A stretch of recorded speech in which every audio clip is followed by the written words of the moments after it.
like, let us say in India we have a crisis. Even though we have a crisis, we have our youth to find a solution for. Let's say in another 50 years we don't have renewable resources. It's not gonna replenish, for example, petrol. But our youth generations are there to take their help for that. They want to invent something new. For example, even these days electric cars and something like that are introduced, which is a new invention, and it is also helping our country in a better way. And in this generation, I feel that youth people are not just job seekers, but they're also job creators. Even if they don't find job, it's okay, because we have our brains and skills. We can create jobs. There are so many new startups, entrepreneurships people are doing.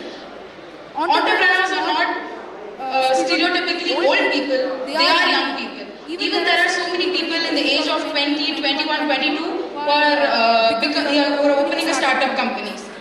Even in digital platforms, many old generation people have no idea about digital platforms, but us young youth people know how digital platforms work. It helps us in a great way to enforce this. And let's talk about skill and adaptability. We youth people have the idea, we have the capability to increase our skills.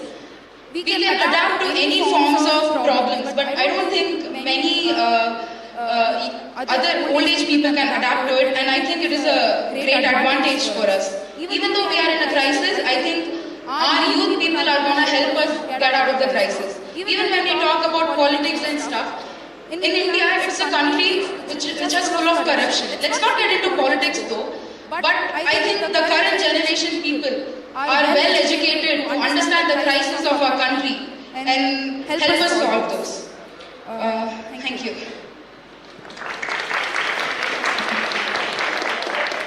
Good to see Pradanya is bouncing back. Yeah, she says valid points. Social media. The other team talked about social media. She's giving back, say that it is not social media, it's a digital platform where we use it to enhance ourselves. So we are scaling ourselves, we are upskilling ourselves using the digital media. I think that has to be considered. When they talk about unemployment, I think they was validating points saying that no longer employment, unemployment, we are not job seekers, we are job providers, we are entrepreneurs, we don't want to be workers, we want to be the owners. I think that is where this and this goes hand in hand. I'm very happy that the standard of the debate is going higher, a lot of valid inputs are being given here. I think I'm going to have a tough time today. We'll see how Mayank is going to deal with these points.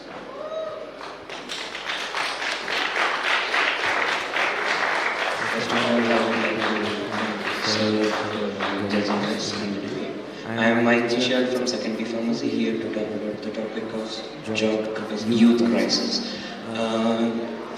From what I heard right now, there was she coined a term that youth are not job seekers but job creators. If I am not wrong, you coined that term. That youth are not job seekers and job creators. We have our own startups, we have our own entrepreneurship. I would like to say that recently there was an incident in Odisha where almost 8,000 aspirants they applied for the position of 187 home guards. Yes, the numbers, if you see, 187 positions were vacant for home guards and 80,000 people applied for that position. If you see the numbers, there's the minimum criteria for being a part of home guards is being a primary school pass out, which is 5th grade. But in that 80,000 people, the majority of them were graduates. Were they not job creators? Were they seekers? I would like to ask that to the oppositions. And there was one more thing that she pointed out, that startups is, okay, I say startups is a very blooming thing. It is in a big boom right now in India. But how many startups do you think work out? The main thing you need for a startup to work out is capital, money, resources, which is not there with the youth. We don't have proper capital, proper investments from which we can run a startup. And the crisis for youth, if you see the topic, people may get confused. It is youth crisis. What is? It is not like the youth is the crisis for the nation. The nation is the crisis for youth. Before independence, the unemployment rate in India was very less compared to right now. Because people, even if they were not employed properly, they would do their household works like farming, cultivation, and they would do their generational works. But right now, if we see in every 100 graduate from India, 13 or 14 of them are unemployed. They don't have jobs. Even we don't know if our future is certain. Even after graduating from B.Pharmacy, if 100 of us are sitting over here, 13 to 14 of them, we won't get jobs. If we go around with the statistics. And I would like to say one thing, youth is not the crisis. Nation is under crisis. Nation needs to bring up solutions, bring up amends, bring up more opportunities, promote education system, promote employment to the youth, and make more jobs for youth. And it is not just that the youth are unemployed, even after not just the youth, even the older people, they are not ready to support the youth. They are not ready to give up their jobs for the younger generations. They are not ready to give more opportunity to the younger generations. Everywhere we apply for a job, they ask for a minimum experience of 6 years. Where do the youth get the minimum experience of 6 years? If we don't get a job, where will we get the experience? If we don't have some work to do, where will we gain experience? The education system is rigged. We need to fix it as one, as the youth. Together, stronger, better. Thank you.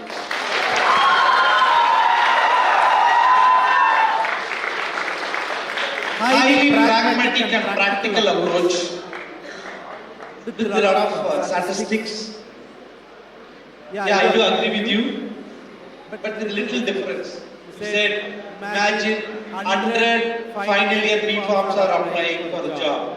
Imagine 14 people are not getting the job. Sorry to say this, only 14 people are getting the jobs. That is the real statistics. It's not that 14 people are not getting the job. It is only 14 people are getting the job. That means that definitely has to be considered. The unemployment, yes, it's going like a skyrocket. But a very strong disagreement with what the point they said about job creation. Yes, jobs are getting created, people are becoming entrepreneurs, startups are mushrooming, we call it mushrooming startups.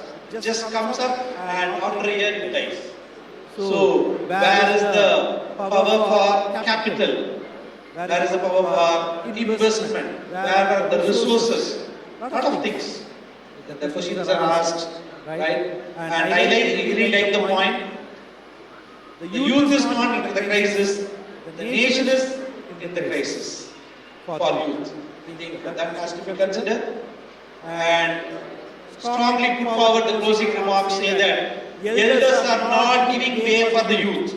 The opportunities are not given by the elders. The elders, they want to keep the seat occupied. Maybe he saw the judge seat and maybe. No? Yes, that I think that also has to be considered. Good points. A real incident which happened even in Tamil Nadu also, there was a position for a sweeper kind of job. The minimum qualification they asked was only 5th standard pass or fail.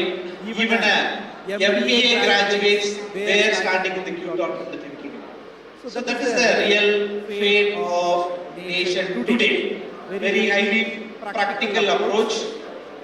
I think Smita is going to have a tough time. Let's see.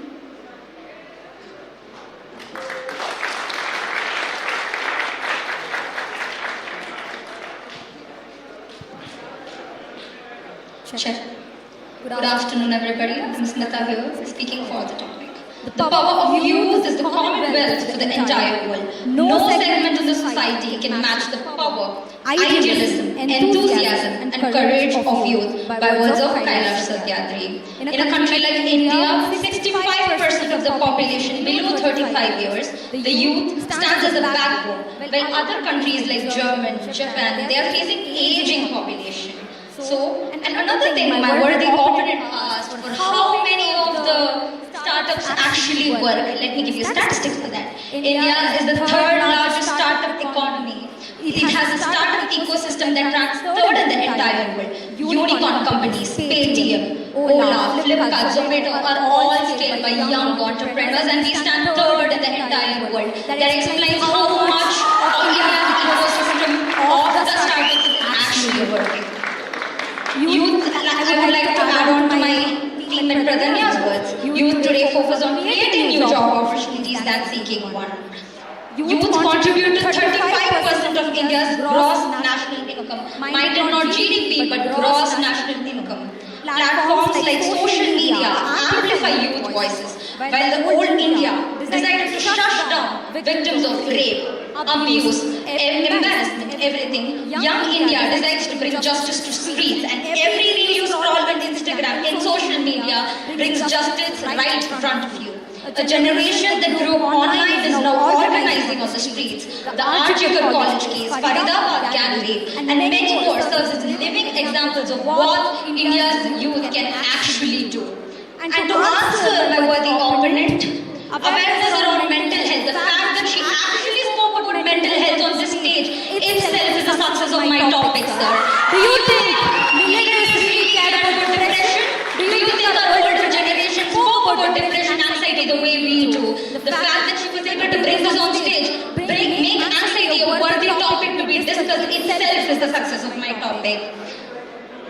And the fact that there is no social stigma involved here, and every topic is there without the fear of being judged is what I'm here for. Youth.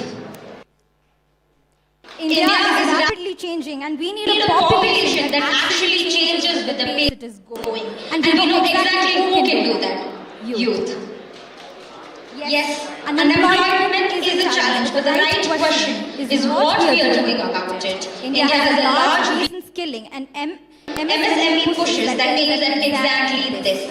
The number of young voters come to election, guys. The number of young voters aged 18 to 29 years in the country increased to 21.7 crore, while the overall electorate rate rose to 99.1 crore from 96.9 crore. This shows the power of youth. Youth are ready to take up responsibility, vote wisely, and choose the leaders that can actually shape the nation that he thinks is a failure. We are talking about building a better nation. Yes, not every youth can be leaders in the parliament. We are ready to choose the right leaders who can represent us and make the failed nation a success. Indian Youth Climate Network Network is engaging thousands of youth in awareness campaigns, cleanups, and climate conditions. We care about environment. A flexible youth population is a strategic advantage in a changing world. Youth in nation involves bridging gaps in society, fight divisive ideologies, promote equality, communal peace, and inclusiveness. So thereby it concludes by saying that youth is the nation's next future. Thank you.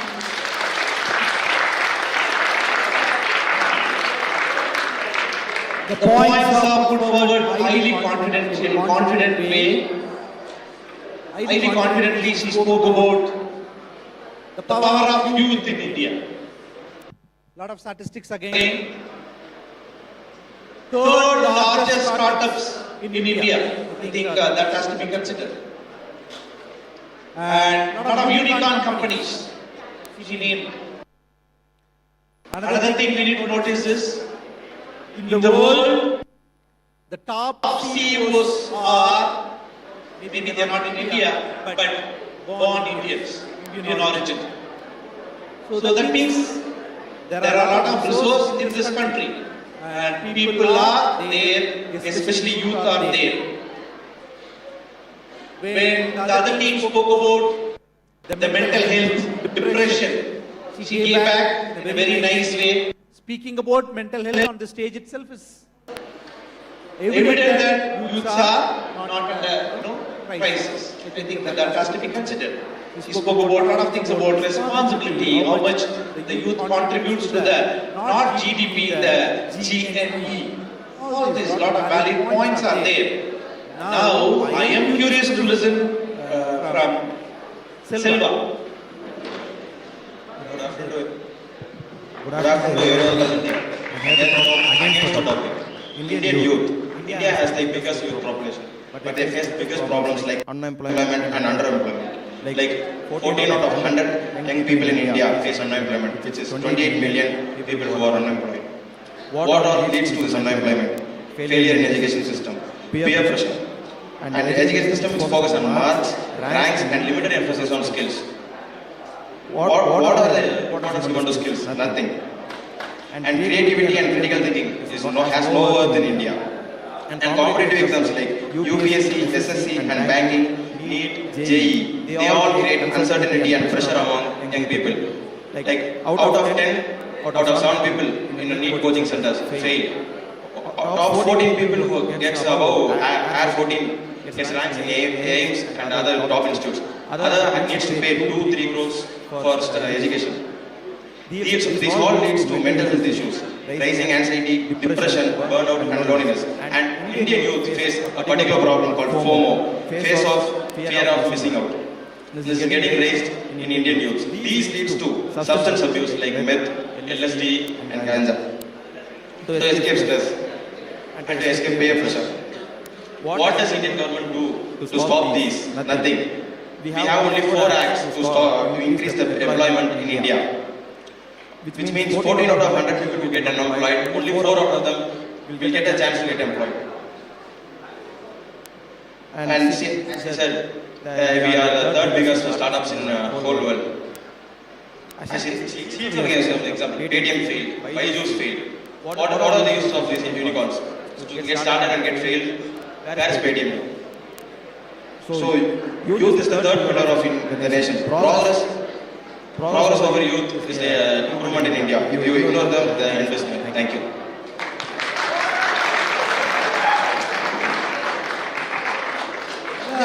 Very decent points are put forward. Somebody you spoke about the competitive exams. A debatable, separately debatable topic, NEET exam. So, FOMO, fear of missing out. Yes, the youths are how even now, every 2 minutes, they attempt to take the mobile and see what happened. You know nothing would have happened.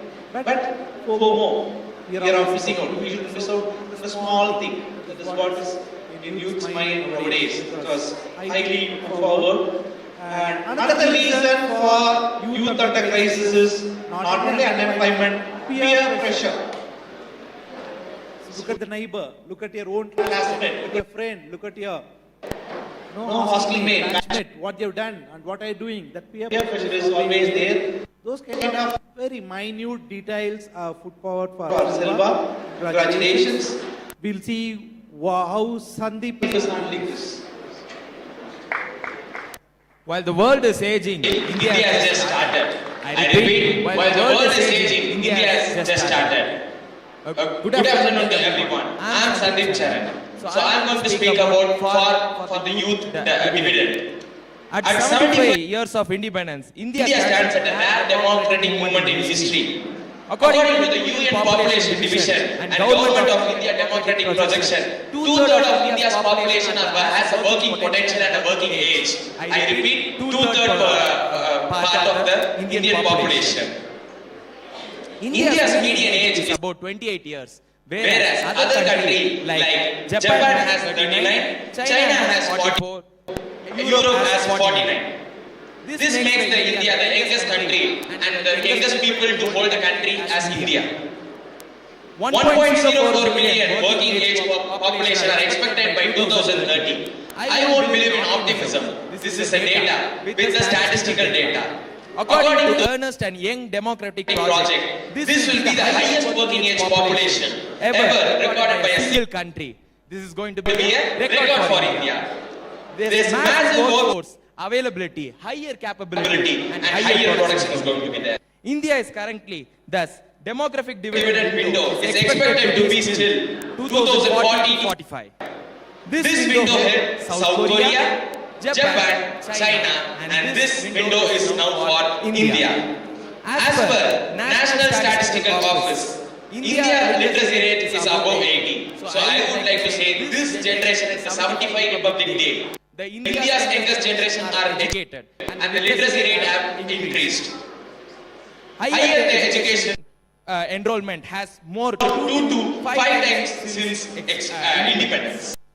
Today's young is Is more educated than previous generation and they are more risk takers. And I would like to object my point. What he have told is entrepreneurs, how much startups have succeeded. But I would like to say, as per data, 159,179 startups have been started and $151 billion in funding they have got. And it had created 16.6 lakh jobs. I repeat, 16.6 lakh jobs. So you're saying about the startup have failed, but we are saying about the risk takers. This generation students and engaged peoples are really risk takers. You would like to see here the organizers who is taking a risk, taking of the event, taking care of everything, and even the students here is talented. So I would like to say this youth is going to be really talented, and some of the talented people are on stage and off stage. Startup India have been launched and you can see many startups are coming up. There are many companies like Zerodha, Razorpay, Lenskart, Grow, Zepto is now worldwide or also in India it is famous. So that we can see they all are youngsters who took risk and coming up. Even though if they are not succeeding, they are not giving up. They are taking next. And for all, the three people have exactly told unemployment is the problem. But actually where unemployment comes? If there is no, there one person is starting startup. So if you could see 159,157 startups have came. It have created 16.6 lakh jobs. So it all is because of the youngsters. So the youngsters are the backbone of nature as of the India as my co-mate Smita told. I would like to conclude. This generation is unemployed by not by nature, it is by design. Thank you. Again, some strong agreement, disagreements from this side.